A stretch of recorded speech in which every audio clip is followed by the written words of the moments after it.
Welcome. You're listening to The Aligned Self, Conversations in Creating a Conscious and Abundant Life. This is Daniel Denovi. I'll be your guide and host. Let's see just where we can take this.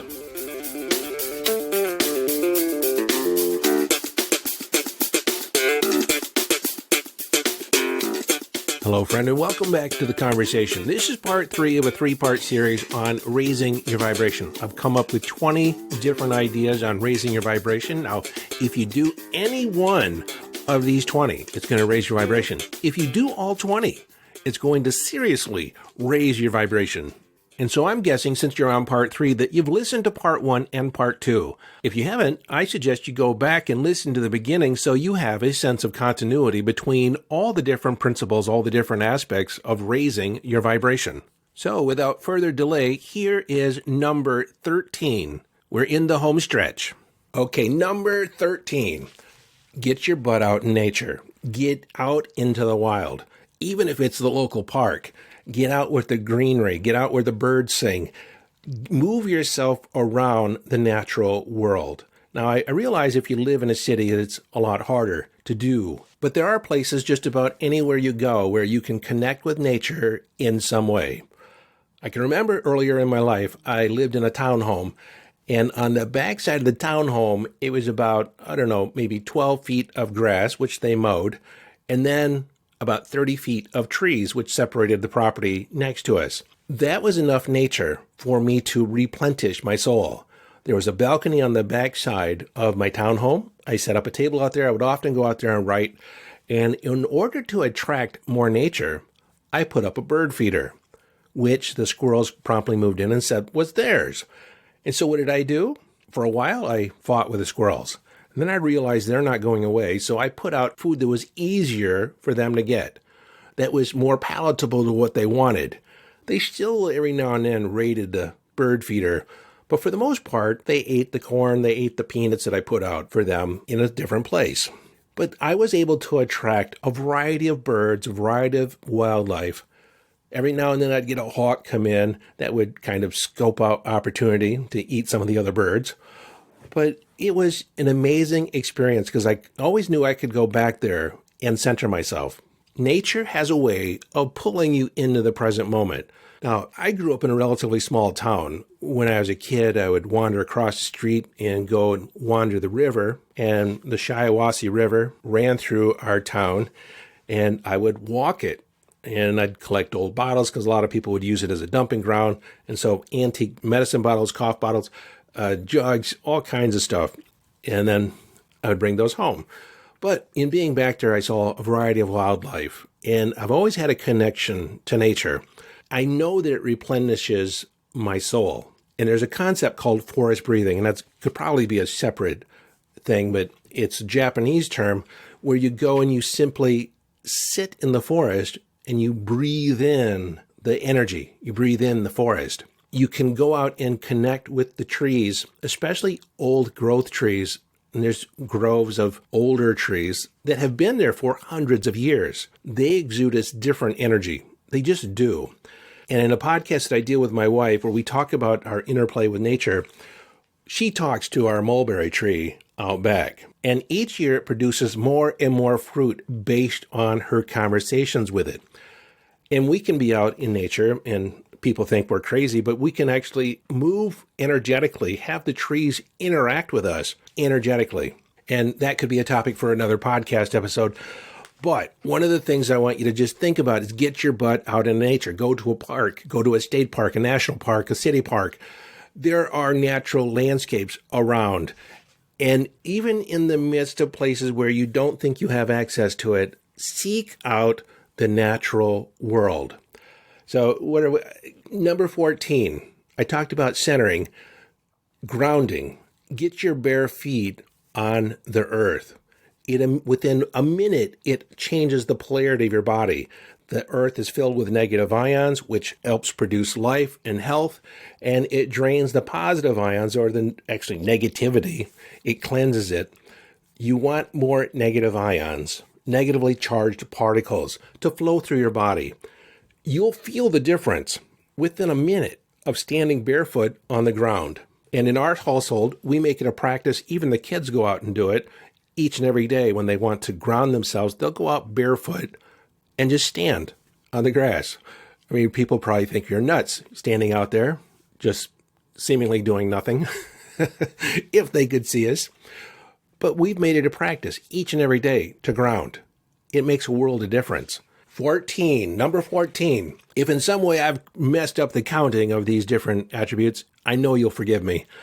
I'm doing the best I can. I'm not really thinking about it. I haven't written everything down. Some of this is coming off the top of my head.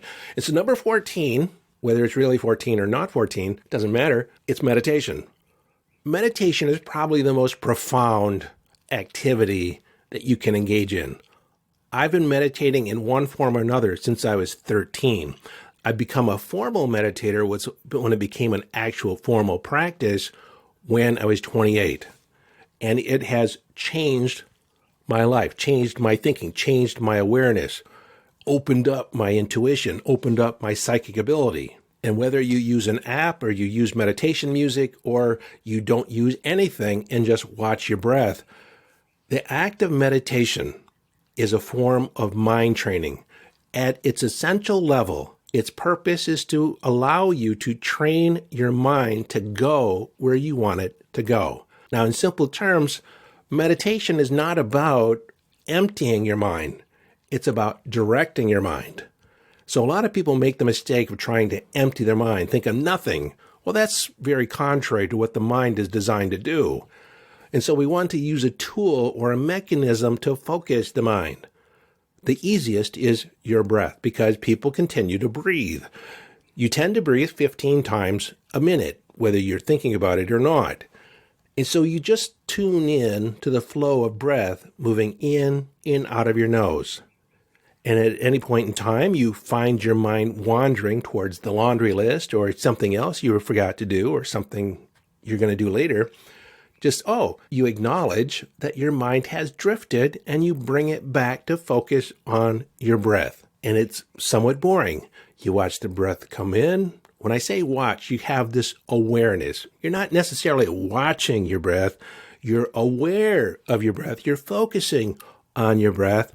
You can feel the breath move in through your nostrils. You can feel the breath at the back of your throat. You can feel the breath filling your lungs. And so you connect with the sensations of breathing, and you watch those sensations as they flow in and as they flow out. As you watch your breath, what happens is you become present to the present moment. You're not thinking about the past. You're not thinking about the future. You're in the present moment. And this raises your vibration. It also relaxes your body. It releases stress, which also elevates your vibration. I could call the next 14 and a half, but we'll call it 15. And that is being mindful in your everyday task. You want to call yourself to the present moment. It's somewhat like meditation, but it's a little bit different. You're not closing your eyes. But when you're present in that moment, these regular housekeeping tasks, like washing your hands, washing the dishes, when you become as if it's the first time you ever experienced this. And so if you're washing your hands, take 15 minutes and wash your hands. Feel the lather of the soap on your hands. Massage different parts of your hand. Become very aware of the sensations of each hand rubbing over the other hand. If you use a small brush to brush your hands off with the soap, be very intentional about each and every part of your hand. See, for the most part, people wash their hands unconsciously. But if you take a moment and wash your hands for a full 15 minutes, maybe you don't actually lather up for 15 minutes, but you take part of that time to run your hands under the water. And you're present to the feeling of the water running over each hand. First your left hand, then your right hand, and then both hands, cupping water, just being present to the sensations of washing your hands. I used to dislike washing the dishes until I made washing dishes a meditation practice. I did this when I was living by myself because I had to do the dishes. They were accumulating, and so I just figured I need to get into this. And so one of the things I did when I was washing dishes is I practiced deep breathing. Pranayama is a form of yoga. It was just deep breathing, and I would release it, hold it, release it, hold it, and release it. And I would also practice different asanas and stretches while I was washing dishes. It became a whole practice. And I was very intentional about washing each and every dish. I wanted to make sure it was spot clean. And yes, I did have a dishwasher, but it didn't seem like it was worth waiting until I accumulated enough dishes. Since I lived by myself, I would just wash them each and every day. And it became a meditation practice. You can do the same thing with washing your body. We are unconscious for the most part of how we wash our body. We start at the same place every time. We end up at the same place every time. We have this pattern that we use. So what happens if you interrupt that pattern and maybe start at a different place on your body than you're habitually used to? You bring that experience into the present moment. I've done this practice with making a cup of coffee. I've done this practice with getting dressed, tying my shoes. And sometimes when I get in and start the car and I back up, I'm very intentional about each and every movement, as if I'm doing Tai Chi and it's a graceful, meditative motion. Number 16, I'm on a roll here, so I might as well keep going as long as I can keep thinking of these things that elevate your vibration. So number 16 are random acts of kindness. Now, why random? Because you're seeking opportunities to be kind to people. It's not contrived, and you can actually do acts of service, which are more intentional, and you make an agreement with somebody to show up and give them a service. I'll talk about that as a separate one. But random acts of kindness is that you're seeking opportunities to connect to another human being, to do something for, yes, that they could and possibly do themselves, but you're there to assist them. I'll always open the door for women, for elderly people, for people that seem to have, their hands full. If they drop something in the store, I'll bend over and pick it up for them. I was at the local grocery store a couple weeks ago, and this store has been notorious for not having any carts available for when I go into the store. And so I stopped at the cart corral to get a cart, and there in the cart was a purse, a wallet. I could tell it was a woman's wallet. And so as I picked it up, it felt to me, this is my intuition, it felt like it had a recent connection to someone. So I started looking around for someone that might have left it there. And I saw a woman, and I made eye contact with her, and I held up her wallet, held up her purse. And she was like, oh my God. She stopped her car, opened it up, came over, and thanked me for the wallet. And I didn't make her prove that it was hers or anything. I just could tell that's mine. That's mine. Thank you very much. And she got back in her car. And another guy stopped and said, thank you for your honesty. That was something I didn't need. It was just a natural expression. Of course I would, the owner of that wallet. I wouldn't keep it for myself. But, I can see that he was recognizing that most people would probably not been that honest. But there are opportunities to be kind virtually every day. And do it in a way that's anonymous. I suggest you be anonymous when you can, where you don't seek the credit for it. That you privately know you're a good person, that you do good acts of service. When you're doing it for the acknowledgement, to me it has a different connotation to it, has a different energy to it. You're doing it to feed your ego. You're doing it for the notoriety. You're doing it for the accolades or the acknowledgement. You want somebody else to say, damn, Daniel, you're a good guy. I don't need somebody else to tell me that. When I do an anonymous, random act of kindness, I know I'm a good guy. I know that's who I am. Number 17, interact with animals, interact with your pets. Be the kind of person that an animal would find safe. Now, I think this is divinely guided because my cat, one of our cats, Binks, just jumped up in my lap. And now I have a cat in my lap, and he's really comfortable, and suddenly you can't do anything else. If you're a cat owner or even a dog owner, you'd have a cat in your lap or a dog in your lap, it feels like you can't do anything else because you don't want to disturb them because they feel like they're so comfortable. They're at home. They're safe. They like where they're at. Now, energetically, there is an exchange there, a positive exchange of energy, an exchange of love. See, your animals love you unconditionally, and they forget when you've had transgressions. They really forget. 2 or 3 days later, it's like as if it's, if you were particularly mean to them or disrespectful, they forget. They are unconditional in their love, unless you're very egregious. But then you're not a nice person anyway, so you deserve their aggression. Number 18. I hinted to it before when I talked about acts of kindness, but it's acts of service. Actually being of service, concertedly being of service to others, whether it's in a soup kitchen with the homeless, a family in need, a senior citizen in the neighborhood, or even your neighbors. I have a neighbor whose health is declining and his sons aren't necessarily around all the time, so sometimes I just mow his lawn. Sometimes I'll ask him, does he need a ride to the doctor? Does he need anything? I'll just check in with him to see if I can assist. One time I saw on Facebook that someone was moving, they needed help moving. I had known her vicariously. She was more of an acquaintance than a friend. And I said, what do you need? Have you gotten any help yet? And she hadn't gotten any help yet. It was just her and her father. I said, well, let me make a couple phone calls and I'll see what I can do. And frankly, I didn't make any phone calls. I just posted on my Facebook feed. I said, this is where I am. I'm going to help someone move. Can anyone assist me? And a couple raised their hand and said they would meet me there. And so the four of us ended up moving everything, and we had her done within an hour or so. She didn't have a lot of furnishings.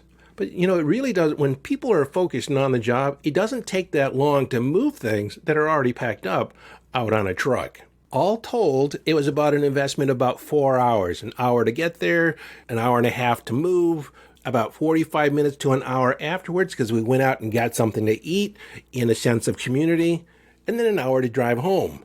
And frankly, I don't know if she remembers that I did that. I don't know if she remembers that she could not have moved that easily if we had not shown up. I know for myself there's a sense of satisfaction of who I am in the world. And I tell you now, not to impress you, but to impress upon you on how easy it is to do things for others. And the benefits to you is a higher vibration. Okay, one more. It's either 18 or 19, but that is food, eating good food, enjoying the preparation, enjoying the eating of a well-produced meal. Now, when I was in my 20s, I adopted a belief from Napoleon. And that was the idea that a meal was a necessary evil. You had to put food in yourself. You just had to do it each and every day. And it was kind of a waste of time. And so he wanted to spend as little time as possible ingesting his meal. And so he created a limit of 6 minutes per meal. Well, when I was about 29 or 30, I began dating a woman who thought that idea was absolutely appalling. She was crushed. Are you serious? Food is such a sacred act. Preparing it, ingesting it, tasting it. To her, it was a sensual experience. And what's interesting is later I found out about neuropeptides, endorphins. Now, when they were first discovered, they called them neuropeptides because they thought they were only produced in the brain. But what they found is neuropeptides, these endorphins, these feel-good chemicals, are actually produced in a larger degree in the gut, from the microbiome, through the digestion of food. It's that feeling of a well-eaten meal. So if you cook, if you prepare food, there's a couple ways you can do it. It can be a perfunctory act. It can just be like, I got to make the dinner. I got to do this. I'm always in the kitchen. Or it can be a creative act. It can be an act of love. You can find joy in the cooking of producing a meal for somebody else. Or even if you're alone, of producing a meal for yourself. And if you don't produce it yourself, you can go out and treat yourself to a good meal. Sometimes I'll order takeout and bring it home, and we'll eat it in the comfort of our home. I'll replate it. I'll take it out of the styrofoam stuff, whatever they produce it in or gift it to me in. I'll replate it in a way that's palatable, that's fashionable, that's sensory appealing to me. And then part of this eating ceremony, you say a little prayer. Even if you just want to raise the energy, the vibrational nature of the food that you're imbibing in your body, that it's going to nourish each and every cell. There's a reason why religions have traditionally said prayer before meals, because you're actually sustaining life. You're feeding your energetic system. And with that said, you also want to be aware of foods you ingest that are actually, reduce your vibrational nature. Alcohol could be one of those things. Greasy foods, certain sugars. You can actually feel the impact of food on your system. And if you're not aware, this could be a mindfulness exercise. If you're not aware of how food is interacting with your body, because food is essentially a drug, it nourishes your body. Your body has a response to the food that you imbibe, that you would take in. So part of this awareness is just being aware, how do you feel before? How do you feel during the eating of the meal? And then how do you feel an hour after? What's the effect? Because a lot of people, they think about tasting that food and ingesting that food, and that's the marvelous part. But how they feel an hour later, 2 hours later, they have a disconnect. And so the next time you go to eat that meal, do you really want the long-term consequence of eating that meal? And what comes to mind right after that is another practice, which I'll call 19 or 20. I'm not sure where we are, but that is intermittent fasting, fasting in general. I took that practice on back in August, intermittent fasting. I hadn't really done it consciously or concertedly. I've done it just kind of not thinking about it over time, different times in my life. But I did it concertedly, where I would not eat for 16 to 17 to 20 hours. And I'd compress the time that I would actually eat in 8 and 4 hours. So what that looks like is possibly stopping to eat at 7 o'clock, not eating anything after 7 o'clock, and not eating anything more until about 1 o'clock in the afternoon, 2 o'clock in the afternoon. Now, you're certainly hungry at different parts of that 12, 16-hour, 17-hour window. But you become more aware of the impact of food on your system, certain types of food, and especially if you do a water fast for 24 hours, 48 hours, 72 hours. Sometimes I do a 36-hour fast where I take in nothing but water and supplements, water and minerals. What happens, though, is as your body goes through that fasting process, it shifts from burning sugars to burning fat, which produces ketones, which elevate. It's almost like a euphoric drug that you take for a certain period of time. And your mood is elevated, your vibration is elevated, you have a clarity of mind that is impressive, incredible, experiential. And in being in that moment, it reinforces the process that you're in. You're doing it for a higher state of consciousness. You're doing it for your body. Your body does not need to eat as often as we've been conditioned that we eat, even though I've done it in ceremony. I've done it as part of, celebration. Well, as I think about it, I could probably come up with more ways to elevate your vibration, but we'll stop it here at 19 or 20. And so this has been the dozen plus 7 or 8 activities, focuses that you can engage in to raise your vibration, your vibrational offering. And it's been fun. I've really enjoyed this. Me just talking about it has raised my vibration, which goes back to my thinking and my focus. What is your focus? You think about producing high vibe states, and it is inclusive and productive and generating. In the law of attraction, you start attracting more energy. You start attracting a higher vibrated state. That state, your state of mind, your state of being, is actually a manifestation. With that said, good manifesting. Until next time, this is your friend and host, Daniel Denovi, urging you to follow your bliss. Live your life from inner signals. Be inner directed as you engage in the epic adventure.